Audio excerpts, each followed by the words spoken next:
Now, the next section, the disclosure of the dream, Daniel 2:31 through 35. You looked, O king, and there before you stood a large statue, an enormous, dazzling statue, awesome in appearance. The head of the statue was made of pure gold, its chest and arms of silver, its belly and thighs of bronze, its legs of iron, its feet partly of iron and partly of baked clay. While you were watching, a rock was cut out, but not by human hands.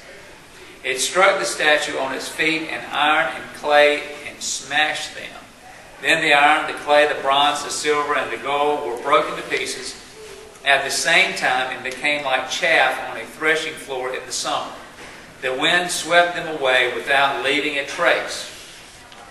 But the rock that struck the statue became a huge mountain and filled the whole earth. All right, so skillfully Daniel revealed the essentials of the dream. And the key thing here is how the king responded to this statue. We know that from last week how the king was basically terrified about this dream. Even though we see this statue and we have this vision in our mind, it's sparkling. It's got all these beautiful metals, and it's gold and it's silver and it's bronze, but then it's huge and it's terrifying to this king. He doesn't understand what this dream is all about, so he has this terrifying feeling in his heart that led him to, basically say, look, if you can't tell me the dream, you're dead. Because I have to know this. I have to have some resolution to what this dream means because I'm in this terrified state. And we've all had dreams where, for a moment or two, we were terrified. You had your heart's racing. You were just scared. And this is what this king is feeling. Something is going on. And, we haven't experienced, because God doesn't work this way now, but we haven't experienced a dream at the level of Nebuchadnezzar. God has got something going on with this guy. And I can't imagine what level of intensity he's placed in Nebuchadnezzar's mind and heart about this vision, about this dream.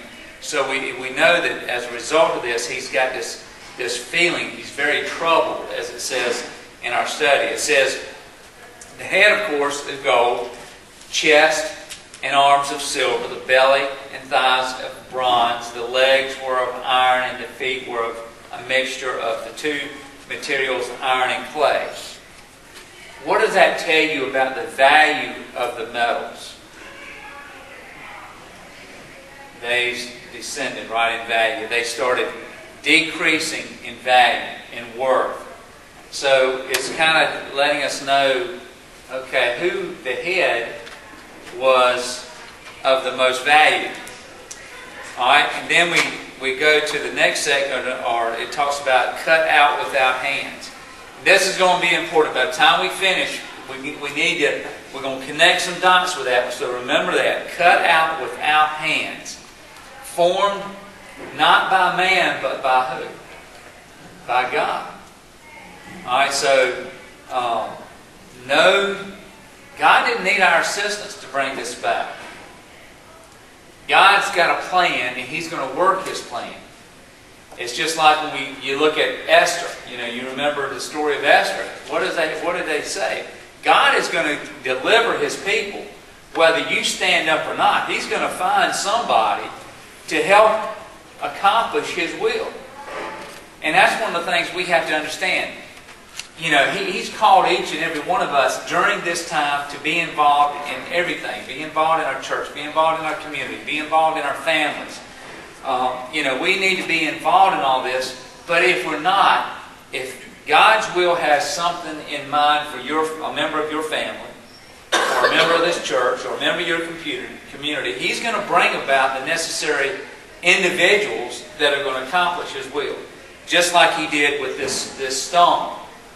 What does that stone represent? All right, of course, the stone stuck directly directly upon the feet of iron and clay. But it didn't stop there. The stone did what? Destroyed the whole thing. And it says it turned it into powder. And the powder was like chaff in the wind in the summer, and it just blew, and it found no place to rest. What does that tell you? It tells you that it was totally wiped out. It was gone. It's like there's no trace of it to be found. Significant. So this stone that lands on the feet of this statue then begins to grow and get larger and larger until the point that it basically will fill the whole earth. Now, if I had that dream, I would really want to know what it meant. I mean, because I'm sitting here thinking about this huge statue, and all of a sudden this rock comes out of it, and it's landing on his feet, and things disappearing. What's going on?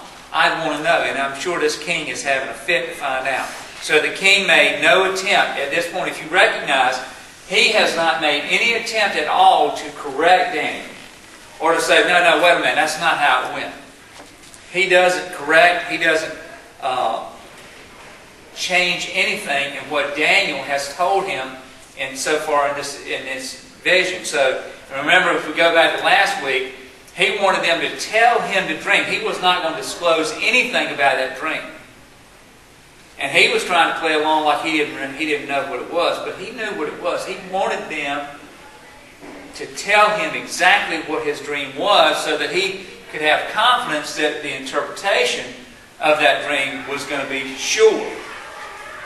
Alright, so it says at the end, it says, "This is the dream," declared Daniel, and the king knew it. He knew that was his dream.